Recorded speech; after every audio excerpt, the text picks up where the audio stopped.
The wait is almost over. The 2025 NFL Draft is almost here. Welcome into this edition of the Kansas City Chiefs Report, powered by Chat Sports. I am your fearless leader, Tyler Schultz, here with you. And on today's show, we have our final Chiefs mock draft. I love doing these mock drafts, but here is the one for all the enchiladas, folks, as we will be giving you our last projections for every single pick of each round of the draft for your Kansas City Chiefs. We'll have that for you coming up in just a moment. Before we do, if you want the Chiefs to have a great draft, here's what I need from you guys. I need you to like today's video. Don't jinx it. We need all the good vibes we can get. If we get at least 500 likes on today's video, that guarantees that the Chiefs are going to have a fantastic draft. Like the video. Don't jinx it. Don't make me come find you because you didn't like today's video. Do your part, and we'll get started with today's show. So, in case you don't know, here is how this works. I went into the Pro Football Network simulator, and they made all the picks for the other 31 teams. And I got to be Brett Veach for the day for the Kansas City Chiefs draft picks. And so we will reveal those selections and give you our thoughts coming up in just a moment on those picks for the Kansas City Chiefs. Let's start with a look at the Kansas City Chiefs draft picks. And we begin in the first round with the 31st overall pick right there towards the end of the first round. Then we go to the second round at 63, followed by a third-round pick at 66 and another third-round pick at 95. In total, the Chiefs have 8 picks, including a fourth-round pick at 133, and it will be a while before the Chiefs hear their name called again, as they will have 3 seventh-round picks at 226, 251, and then also the Mr. Irrelevant pick at 257 as well. So let's go ahead and jump right in to the Chiefs pick at 31. The last 5 selections that were made leading into Kansas City's pick include Jahad Campbell, linebacker from Alabama. He goes to the Rams. Gray Zabel, offensive lineman from North Dakota State, who is believed to be on the board for the Kansas City Chiefs. He goes to Baltimore at 27. Nick Scorton, the edge rusher from Texas A&M, he goes to the Lions at 28. Walter Nolan, defensive tackle from Ole Miss, goes to the Commanders at 29. And Donovan E., the edge rusher from Boston College, goes to the Bills at 30. So that leaves the Kansas City Chiefs on the board with the following options.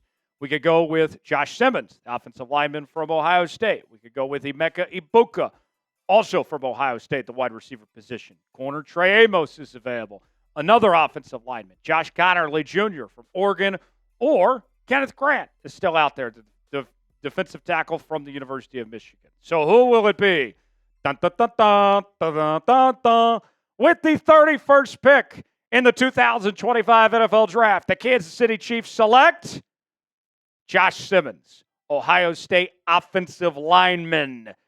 And this seems to be the popular pick, who most people are projecting ends up in Kansas City. We've heard that Brett Veach is very interested in Josh Simmons. Let's tell you more about him. He began his career with San Diego State, was there for 2 seasons, then finished up with the Ohio State, was a third-team All-Big Ten selection this past year, despite suffering injuries and missing multiple games.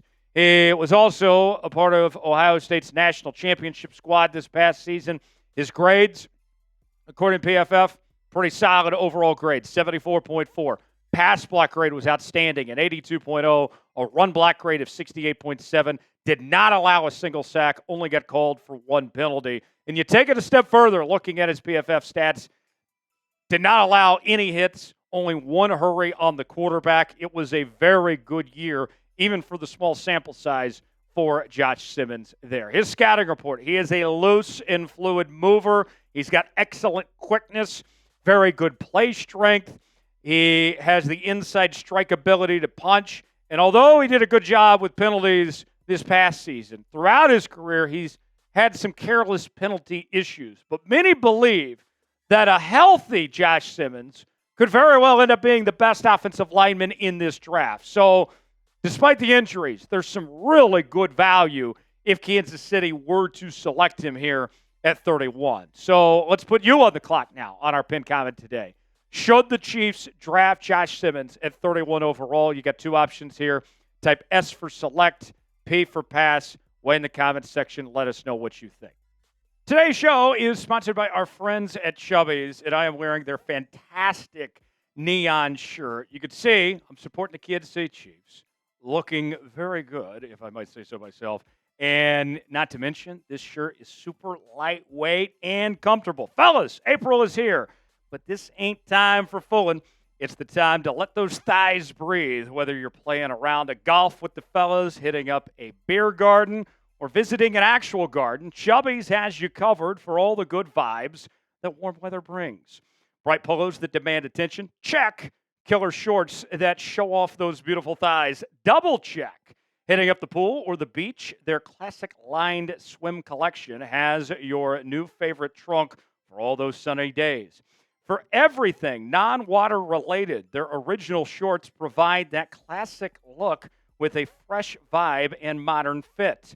And for a mix of laid-back style and performance, you got to try their Everywhere shorts. That's every, W-E-A-R, everywhere. Get it? These rascals are a clever little bunch. At the end of the day, your wardrobe deserves a springtime upgrade, so to sweeten the deal, for a limited time, Chubbies is giving our listeners 20% off your order with our exclusive code. Use code CHAT at chubbyshorts.com. And come on! This wouldn't be a true ad read if we didn't mention Chubby's classic lined swim collection. Without hyperbole, the absolute top of the men's swimwear game. Whether you're squeezing out as many beach days as possible before winter or swimming laps at the gym, our ultra-vibrant trunks built with a quick-drying 4-way stretch fabric are the best damn swim trunks humankind has ever created. Whether you're getting dressed for your workday, a workout, or a weekend getaway, Chubbies has you covered. For a limited time, Chubbies is giving our viewers 20% off your order with our code CHAT at chubbyshorts.com.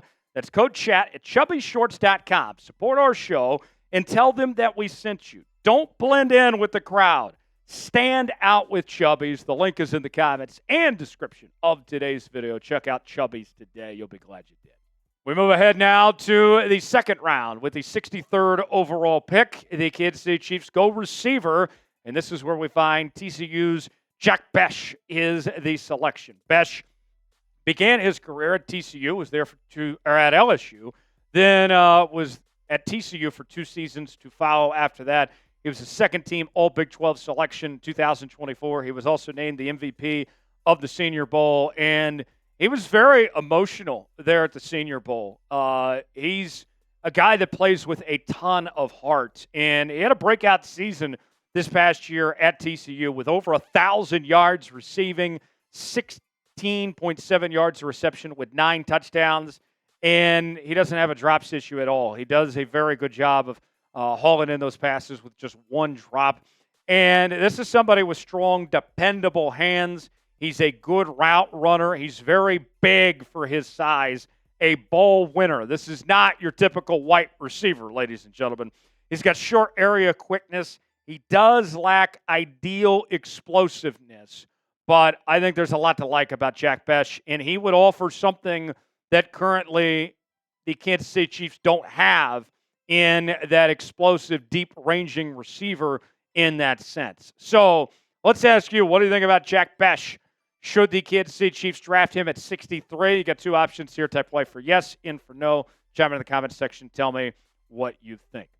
We'll be live for the 2025 NFL Draft right here on the Kansas City Chiefs Report, and we will be here on Thursday and Friday breaking down every single pick as it happens in real time. And it's going to be a party around here, folks. Whether it's your Super Chats, the giveaways we're going to be doing, you won't want to miss out on a single moment of the action right here on the Kansas City Chiefs Report. Subscribe now. Tell all your friends. Make sure they subscribe and join us for our live coverage of the 2025 NFL Draft right here on the Kansas City Chiefs Report. Subscribe now for free, youtube.com/ChiefsTV. If you're going to be here, type me in the comments section and let us know you're going to be here for the draft here on the channel. We go just a couple picks later to 66, and the Chiefs get some help on the defensive line. We know that they need some help on the defensive line to back up Chris Jones and Karlaftis and company. Now they get some depth with Toledo defensive tackle Darius Alexander. He played at Toledo from 2019 to 2024, went from a third-team All-MAC selection in 2023 to a second-team All-MAC selection in 2024, And the stats on Alexander don't really do him justice. He was one of the best players in the MAC conference and was taking on so many double teams. But even then, he still had 4 sacks in 2023, 3.5 in 2024, 46 pressures in 2023 with 37 in 2024. He's got good size and long arms. You all know size matters. He's got solid pad level as well. He keeps his hands high and tight. He wins at the point of attack, but he does dance around a little too much. Maybe he'll be on Dancing with the Stars someday, but hopefully that day is not anytime soon. He can figure that out there. We move ahead to 95 now, and we get our help at safety. This is where we find Oklahoma's Billy Bowman Jr. Bowman Jr., a third-team All-SEC selection this past season, a first-team All-Big 12 selection in 2023, played for the Sooners from 2021 to 2024. And I think there's a lot to like about Billy Bowman. He was extremely productive, was a turnover machine, 8 total interceptions in the past 2 seasons, 11 total interceptions the last 3 seasons, and not 1, not 2, but 3 touchdowns scored in 2023. And he holds his own in coverage, too. He's a very good coverage safety with a QB rating allowed of less than 80, just 131 yards given up off of 18 completions this past year for the Sooners. His scouting report, he's got a high football IQ. That is music to Spag's ears. He's got fluid hips. As Shakira once said, hips don't lie. He's physical as a run defender, not just a coverage safety, but also very good in that sense as well. He's got versatility at multiple levels, but he's a bit limited when it comes to length and size as far as that goes. So of the third-round picks we made, which one would you rather choose from between these two if you had to make one pick? Do you like Darius Alexander more, or do you like Billy Bowman more? Type DA for Darius Alexander. Type BB for Billy Bowman. Chime in the comments section and let us know. With the 133rd pick, we get our running back. We've heard Brett Veach say that they're looking at running backs between rounds 1 and 5, and I think they find one here with Ollie Gordon out of Oklahoma State. Let's tell you more about Ollie. He was phenomenal in 2023 as the best running back in all of college football, the Doak Walker and Earl Campbell Award winner. He was a unanimous All-American, the Big 12 Offensive Player of the Year as well with the Cowboys. This year was a bit of a down year for Ollie Gordon, but the offensive line had some serious issues at Oklahoma State, and I don't think it was Ollie's fault by any stretch of the imagination. And the Chiefs have some interest. They did meet with him at the NFL Scouting Combine, so they have done their homework. They must like what they see out of Ollie Gordon. He also is a decent receiver out of the backfield, which is very important in Andy Reid's offense. Had 330 receiving yards in 2023, along with 179 in 2024. His scouting report, good build-up speed.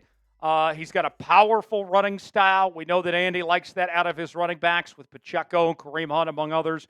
He punishes defenders. He attacks the line of scrimmage, but he does lack a short area burst. So that's something to keep in mind there when it comes to Ollie Gordon. So, who is a player the Chiefs should draft? We've already gone through several. We have plenty more to get to in a moment, but want to hear from you guys. Name a player the Chiefs should draft. Get in that comment section and let us know. Let's get to the 7th-round picks. The Chiefs have 3 of them total. We begin with Georgia Tech tight end Jackson Haas with the 226th pick. A very good blocking tight end, but don't sleep on his hands as well with his abilities there. And he was a key piece to that Georgia Tech offense this past season. We go with another poke. 3 from the state of Oklahoma in this draft. We're going linebacker Colin Oliver at 251. Colin Oliver, the thing that I would say about Colin Oliver that I really like is that he's got an explosive athletic profile that he brings to the table. And I think he's kind of undervalued to be sitting there in the 7th round when we got him. Speaking of undervalued, this guy somehow fell in our lap. We know Brett Veach loves his 7th-round corners. And we found one out of Oregon, the 2nd-team All-Big Ten selection, Jabbar Muhammad with the 257th pick. And I got to tell you, I'm shocked that he's available to us in the final pick in the draft. He was a sneaky good athlete that I think could compete for playing time right away, despite being a 7th-round pick, and help out that secondary for the Kansas City Chiefs. What a great way to end this draft for KC. So there's my final mock draft. How did I do? Graded for me A, B, C, D, or F. Anything less than an A, you are a certified hater. I think I knocked it out of the park, if I'd say so myself. Get your grades in now and let us know. So to recap our mock draft for the Kansas City Chiefs, we took Josh Simmons at 31 overall, the offensive lineman from Ohio State, followed by Jack Bech, the wide receiver from TCU, at 63. At 66, we went defensive line with Darius Alexander, the defensive tackle from Toledo. At 95, we went safety, Billy Bowman Jr. from the University of Oklahoma. At 133, we found our running back. We got Ollie Gordon, the running back from Oklahoma State. Then we got Jackson Haas, the tight end from Georgia Tech at 226. Then we picked up another poke, this time Colin Oliver, the explosive athlete, linebacker from OSU. And then our final pick, this one was a steal. We went corner from Oregon, Jabbar Muhammad at 257. I think when it's all said and done, when I look at this draft, we really found some quality. And we also found some splash, too. It was a good balance, and we addressed the needs that we were looking for. The only real thing that we kind of left out was the edge rusher position, but I think that the Chiefs are better than what people give them credit for there. And I think they're hoping that King Felix finally breaks out and comes into his own as a former first-round pick. So I think I did a pretty good job. If you enjoyed today's show, like the video. We certainly appreciate it. We need all those likes to send the good vibes for a great draft. Appreciate you joining us here on this edition of the Kansas City Chiefs Report. I'm Tyler Jones. We'll see you next time.